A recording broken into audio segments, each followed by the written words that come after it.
Hello दोस्तों, स्वागत है आपका आपके चैनल पे। दोस्तों देखिए, आज हम बहुत दिनों के बाद मेरा यूट्यूब पे वीडियो आ रहा है। एक्चुअली हुआ क्या था ना, हमारा माइक और स्टैंड दोनों टूट गया था किसी कारण से, तो हमने मंगाया है और आने के बाद फिर से वीडियो बना रहा हूँ। दोस्तों स्वागत है आपका आपके चैनल पे। आप चैनल पे नए हो तो आप सब्सक्राइब कर लेना और बेल आइकन दबा लेना। और हमारी फैमिली देखिए, बहुत छोटी फैमिली है। अभी तक इतने साल, 2 साल हो गए, 2.5 साल, बहुत छोटी फैमिली है। फटाफट जल्दी जल्दी थोड़ा फैमिली को बढ़ाइए।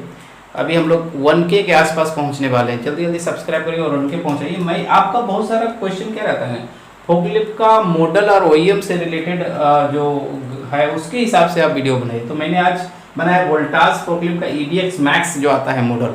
देखिए वोल्टास को आजकल आता नहीं है, कियोन का आता है। जनरली कियोन और ओम का आता है, मिक्सड रहता है।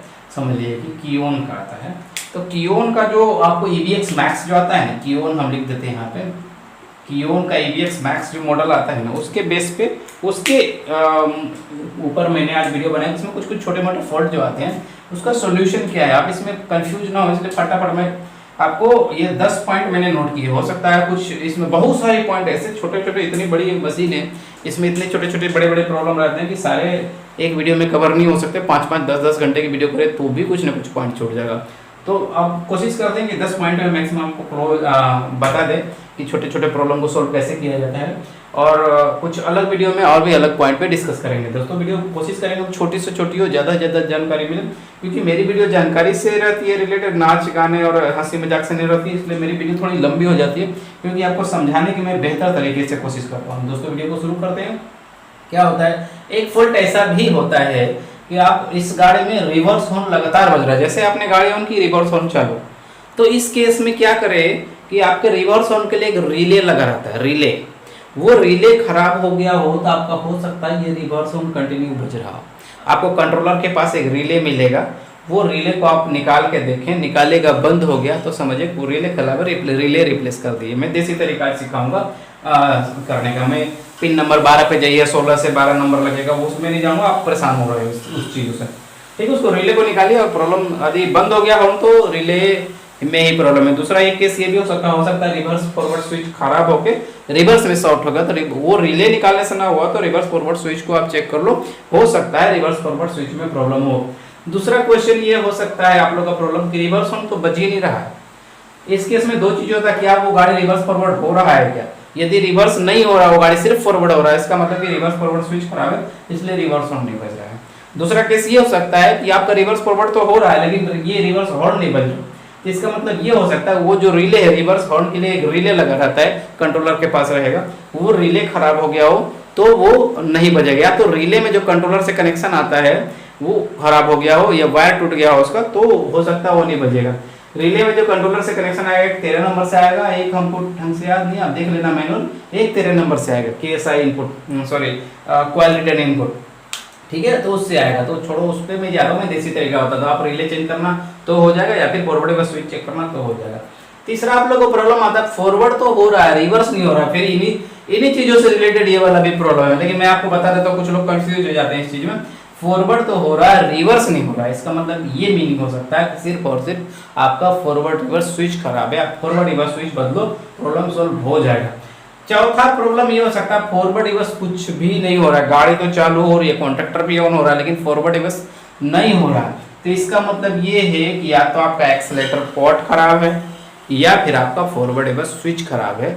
2 केस में फॉरवर्ड रिवर्स नहीं होगा। तीसरा केस और भी हो सकता है कंट्रोलर खराब हो, वो रेयर केस में आप फॉरवर्ड रिवर्स स्विच चेंज करके देखो, उतने में चेंज हो जाएगा, या फिर आपका एक्सीलरेटर पॉट चेंज करके देखो, हो जाएगा। क्योंकि कॉन्ट्रैक्टर ऑन हो रहा है तो मतलब बाकी सारे फॉल्ट कहीं ना कहीं जीरो है, तभी कॉन्ट्रैक्टर ऑन हो रहा है। इसका मतलब आपका फॉरवर्ड रिवर्स स्विच खराब है या तो एक्सीलरेटर पॉट खराब है, तभी आपका ऐसा होगा। फिर देखिए एक और फॉल्ट हो सकता है कि कॉन्ट्रैक्टर ऑन नहीं हो रहा, गाड़ी चालू हो रही है, सब कुछ हो रहा है, मतलब BDI में सिग्नल आ रहा है, कंट्रोलर ऑन दिखा रहा है, कॉन्ट्रैक्टर ऑन नहीं हो रहा। कॉन्ट्रैक्टर ऑन नहीं होगा तो इसका मतलब ये है कि सारे बाकी सारे फंक्शन नहीं चलेंगे। तो कॉन्ट्रैक्टर ऑन नहीं हो रहा है, इसका रीजन ये हो सकता है कि आपका कॉन्ट्रैक्टर का कॉइल खराब हो, कॉन्ट्रैक्टर ही खराब हो। दूसरा रीजन ये हो सकता है कि आपका एक्सीलरेटर पॉट खराब हो, कहीं ना कहीं फॉल्ट आ रहा हो, इसलिए कॉन्ट्रैक्टर ऑन नहीं होगा। मैंने अभी एक पॉइंट पहले बताया था ना, कोई भी गाड़ी में फॉल्ट आ रहा है, कंट्रोलर में कोई भी फॉल्ट आ रहा है, 99.99% फॉल्ट में कॉन्ट्रैक्टर ऑन नहीं होगा। तो हो सकता है 47 का फॉल्ट आ रहा है, 44 का फॉल्ट, 41 का फॉल्ट आ रहा है, तो एक्सेलेटर पोर्ट खराब है। इसी तरह से कॉन्टैक्ट 39 का फॉल्ट आ रहा है तो भी कॉन्टैक्टर ऑन नहीं हो, कॉन्टैक्टर खराब है। इस हिसाब से बहुत सारे फॉल्ट, ओवर टेम्परेचर का आ रहा है, एनकोडर का आ रहा है, बहुत सारे केस में आपको कॉन्टैक्टर ऑन नहीं होगा। मतलब कोई भी फॉल्ट पहला तो आ रहा है कॉन्टैक्टर उसके कारण नहीं होगा। दूसरा, यदि कॉन्टैक्टर फॉल्ट नहीं आ रहा फिर भी कॉन्टैक्टर ऑन नहीं हो रहा है तो हो सकता है कि उसका एक्सेलेटर पोर्ट खराब हो तो भी आपको कॉन्टैक्टर ऑन नहीं हो। कॉन्टैक्टर ऑन होने का सिर्फ एक ही रीजन होता है, कहीं कहीं फॉल्ट आ रहा हो। फिर हम बढ़ते अगले क्वेश्चन की ओर। ऑन करते ही हाइड्रोलिक मोटर ऑन हो जाता है और ऑफ नहीं होता है। जनरली क्या है इस गाड़ी में, क्या है देखिए एक तरीका, एक चीज बताते हैं। इस गाड़ी में क्या है, एक ही हाइड्रोलिक मोटर दिया गया है, उसी से आपको आपका स्टीयरिंग भी चलता है। हाइड्रोलिक स्टीयरिंग, इसमें पावर स्टीयरिंग लगा हुआ है, स्टीयरिंग भी चलता है और हाइड्रोलिक फंक्शन भी चलता है, अप डाउन का टिल्टिंग है, ये सारे हाइड्रोलिक फंक्शन। तो क्या ये वो हाइड्रोलिक मोटर क्या है ना, जब आप आइडियल में हो, आपने एक्सीलरेटर छोड़ दिए, हाइड्रोलिक बटन कुछ नहीं दबा रहे, तो वो आइडियल में प्रोग्रामिंग के हिसाब से 8 से 10 सेकंड चल सकता है, 5 सेकंड चल सकता है, 3 सेकंड चलता है, प्रोग्रामिंग में रहता है। जनरली 7 से 8 सेकंड या 10 सेकंड का प्रोग्रामिंग रहता है कि आपने सब कुछ छोड़ दिया गाड़ी चालू करके तो मोटर 10 सेकंड ऑन होनी चाहिए। तो क्या है, ऑन करते हाइड्रोलिक मोटर ऑन हो जाता है और ऑफ नहीं होता। इसका रीजन ये हो सकता है कि जो आपने हाइड्रोलिक का लीवर है, कंट्रोल वाल्व का लीवर है, वो लिमिट स्विच शॉर्ट हो गया और इसकी वजह से वो कंटिन्यू चालू है, या फिर आपका जो एक्सेलेटर पोर्ट है वो खराब हो गया है तो भी वो हाइड्रोलिक वाला जो आपका मोटर है कंटिन्यू ऑन हो रहा है, ऑफ नहीं हो रहा है। एक्सेलेटर पोर्ट बोले, एक्सेलेटर पोर्ट खराब होने से हाइड्रोलिक मोटर का क्या रिलेशन हो, तो कंट्रोल वाले लिमिट स्विच से, लेकिन मैं बता दूं ऐसा नहीं है। एक्सेलेटर पोर्ट से भी रिलेशन है। एक्सेलेटर पोर्ट से रिलेशन ये है कि आपको आइडियल में हाइड्रोलिक मोटर चलाने के लिए एक्सेलेटर पोर्ट से उसको इनपुट जाता है। एक्सेलेटर पोर्ट से जब तक इनपुट मिलता रहेगा मोटर को तब तक स्टीयरिंग फंक्शन ऑपरेट करने के लिए आइडियल में मोटर चलता रहेगा। तो दो रीजन हो सकता है, या तो हाइड्रोलिक कंट्रोल वाल्व का लिमिट स्विच शॉर्ट हो गया हो या फिर एक्सेलेटर पोर्ट खराब हो गया हो। दोनों केस में मोटर ऑफ नहीं हो, कंटिन्यू चालू रहेगा हाइड्रोलिक मोटर। अब तीसरा 7वां क्वेश्चन पे आते हैं। स्टीयरिंग बहुत हार्ड है, इसके बहुत सारे क्वेश्चन आते हैं। मैंने एकदम कॉमन सा क्वेश्चन लिख दिया, इसमें थोड़ा स्पेसिफिक लिखते तो स्पेसिफिक हो जाता है, इसलिए डिटेल में मैं समझाने के लिए आपको स्टीयरिंग बहुत हार्ड है। जनरली लोग ऐसा होता है स्टीयरिंग बहुत हार्ड है। स्टीयरिंग बहुत हार्ड है का दो मीनिंग हो सकता है। एक मीनिंग ये हो सकता है कि थोड़ा हार्ड है, एक मीनिंग ये हो सकता है कि बिल्कुल हार्ड है।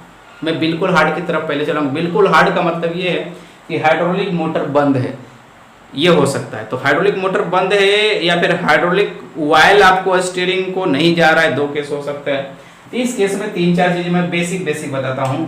पहला क्या होगा, आपको हाइड्रोलिक स्टीयरिंग खराब हो सकता, उसको क्या बोलते हैं, हाइड्रोलिक ऑर्बिटर। ऑर्बिटर को आप लोग क्या बोलते हो, स्टीयरिंग क्या बोलते हैं आप लोग, स्टीयरिंग का हाइड्रोलिक ऑर्बिटर हम लोग बोलते हैं, आप लोग क्या बोलते हैं, यूनिट। स्टीयरिंग यूनिट खराब हो गया हो, यदि मोटर ऑन हो रहा है तो, ये पहली बात बताओ, यदि मोटर ऑन हो रहा है, मोटर घूम रहा है, फिर भी स्टीयरिंग हार्ड है, बहुत हार्ड है, तो स्टीयरिंग यूनिट खराब हो गया हो। या तो मोटर ही नहीं घूम रहा है, तो आपको मोटर घुमाने के लिए बहुत जो सारे कांड करने हैं वो आपको करने, मोटर ऑन नहीं हो रहा है तो बहुत सारे केस हो सकते हैं। मोटर खराब हो गया हो, कंट्रोलर खराब हो गया हो, कॉन्टैक्टर ऑन नहीं हो रहा, लिमिट स्विच खराब हो, बहुत सारे केस। लेकिन मोटर यदि ऑन हो रहा है तो भी स्टीयरिंग बहुत ज्यादा हार्ड है, इसका मतलब ये है कि स्टीयरिंग यूनिट खराब हो गया है, इसके कारण आपका स्टीयरिंग बहुत हार्ड है।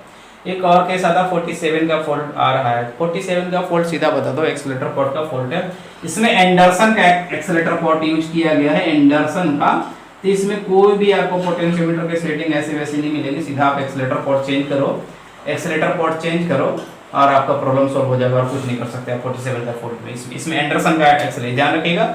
हम लोग कर्टिस का एक्सेलेटर पोर्ट जनरली मैं जो बताता हूँ आपको रहता है, इसमें लेकिन एंडरसन का एक्सेलेटर पोर्ट रहता है, इसको मैं आपको कुछ नहीं कर सकती। ये टाइप 2 एक्सेलेटर पोर्ट है जो हम लोग सिलेक्ट करने के लिए होता है ना।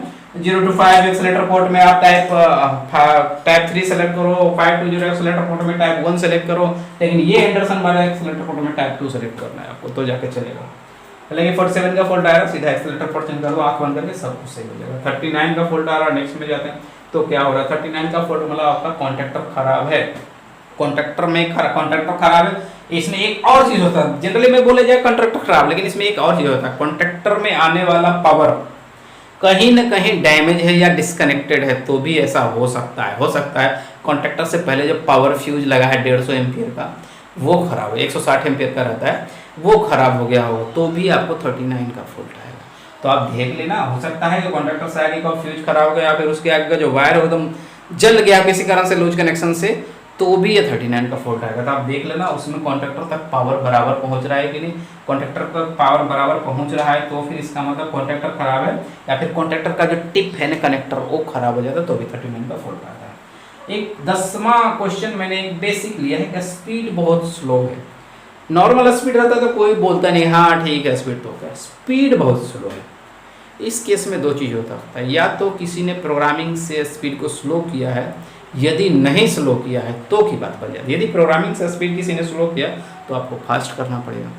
यदि प्रोग्रामिंग से रिलेटेड किसी ने कुछ काम नहीं किया है तो ये हो सकता है कि आपका एक्सेलेरेटर पोर्ट खराब हो गया हो तो ही स्पीड स्लो होगा, या फिर आपका एनकोडर फेल हो गया है तो ही स्पीड स्लो होगा। क्योंकि इस गाड़ी में जो कंट्रोलर रहता है, जो ड्राइव का कंट्रोलर रहता है वो 1236 रहता है, और हाइड्रोलिक का कंट्रोलर जो रहता है 1253 रहता है। ये डीसी होता है, ये एसी होता है, समझे। एसी वाले में आपको एनकोडर लगा था तो भी आपको गाड़ी बहुत स्लो चलेगी, या फिर एक्सीलेटर पोर्ट खराब हो गया तो भी गाड़ी आपकी बहुत स्लो चलेगी। बैटरी डाउन होने से स्लो होने का कोई रिलेशन नहीं है। बैटरी डाउन होगा तो गाड़ी भले रुक जाएगी, बहुत स्लो नहीं होगी, लोड नहीं लेगी, बहुत स्लो नहीं होगी। इन 10 क्वेश्चनों को मैंने एक्सेस किया है। मे भी किसी नेक्स्ट सेशन में, किसी नेक्स्ट वीडियो में मैं और भी कुछ क्वेश्चन को एक्सेस करूंगा, किसी और गाड़ी का डिटेल में बताऊंगा। देखो कुछ लोग मुझे बीटी के बारे में बताओ सर, बीटी का, मेरे पास बीटी का ना मैनुअल नहीं है, मेरे पास उसका डायग्राम नहीं है, मेरे पास उसका फॉल्ट कोड नहीं है, इसलिए मैं उसके बारे में डिटेल में नहीं समझा पाता। क्योंकि आपको बताने से पहले मुझे 10 मिनट देखना तो पड़ेगा एक्चुअली। ऐसी हवाओं में बातें करके निकलूँ तो ठीक है, मैं कोशिश कर रहा हूँ मेरे पास आए। मेरी मेल आईडी मैं नीचे मेंशन कर दूंगा, यदि आपके पास मैनुअल हो तो प्लीज़ हमको मेल कर दीजिए, और आपका भी कुछ क्वेरी हो तो इस मेल आईडी पर आप डाल सकते हैं, ठीक है। इन डिस्क्रिप्शन में मैं मेरी ये मेल आईडी डालूंगा। ऐसा कोई भी मैनुअल आपके पास बीटी का हो, जिस भी मॉडल का, तो आप मुझे दीजिए, मैं उसको देख के फिर डिटेल में से, मुझे पता है क्या है कैसे है बीटी, बट उसका मैनुअल हो ना, थोड़ा सा पढ़ने के बाद बताने में मज़ा आता है और आपको समझने में भी मज़ा आएगा, इसलिए मैं नहीं बता पा रहा हूँ, ठीक है दोस्तों। ये वीडियो आपको कैसा लगा, इस वीडियो इस से रिलेटेड, ये जरूरी नहीं कि इसी फोकलिप का, मैंने एक मेंशन किया है ताकि आप लोग एक बेसिक फोकलिप का, जैसे आपका रिक्वायरमेंट था सर गोदरेज की फोकलिप के बारे में बताओ सर, वोल्टास का स्टेकर भी बताओ, तो इसीलिए मैंने ऐसा लिखा। जरूरी नहीं है सभी फोकलिपों का कॉमन प्रॉब्लम है, समझ रहे हैं, तो उस हिसाब से तो आप समझ लो कि इसी हिसाब से आप कुछ और क्वेश्चन है तो आप इसमें डालो कमेंट में, मैं उस पर डिस्कस करूँगा। किसी और गाड़ी के बारे में आपको जानना है, उसको कैसे कैसे छोटे मोटे प्रॉब्लम, 10 प्रॉब्लम, किसी और गाड़ी के बारे में आप लिखो इस गाड़ी का 10 प्रॉब्लम, मुझे एक बेसिक प्रॉब्लम जो आते हैं वो हमको बताओ सर, या फिर आपने उस गाड़ी का नाम लिखो और 10 प्रॉब्लम लिख दो, ये सारे प्रॉब्लम के बारे में डिटेल में समझाओ दोस्तों, या 5 प्रॉब्लम का नाम लिखो, 3 प्रॉब्लम का नाम लिखो, तो मैं उस पर एक वीडियो बना के आपको डिटेल में समझाऊंगा। वीडियो लंबा ना हो इसके लिए मैं जल्दी से क्लोज कर रहा हूँ। वीडियो अच्छा लगे तो लाइक कर दिएगा, और चैनल पे नया है तो सब्सक्राइब किया फटाफट। आप इस चैनल को आप 1K पे पहुँचाए, जैसे 1K होगा तो आपको सब्सक्रिप्शन विजिबल कर दिया जाएगा, विजिबिलिटी आपको आने लगेगी 1K, और फटाफट सब्सक्राइब हो जाएगा, मज़ा आएगा तभी, ठीक है दोस्तों। मिलते हैं नेक्स्ट वीडियो में, तब तक के लिए जय हिंद जय भारत। सब्सक्राइब जरूर करिएगा दोस्तों, सब्सक्रिप्शन का मैं भूखा हूँ, बहुत 2-2.5 साल से मैं चैनल चला रहा हूँ, सब्सक्रिप्शन अभी एक 1K होने वाला मात्र, सोचो क्या होगा मोनोपोली। जल्दी करो सब्सक्राइब, थैंक यू।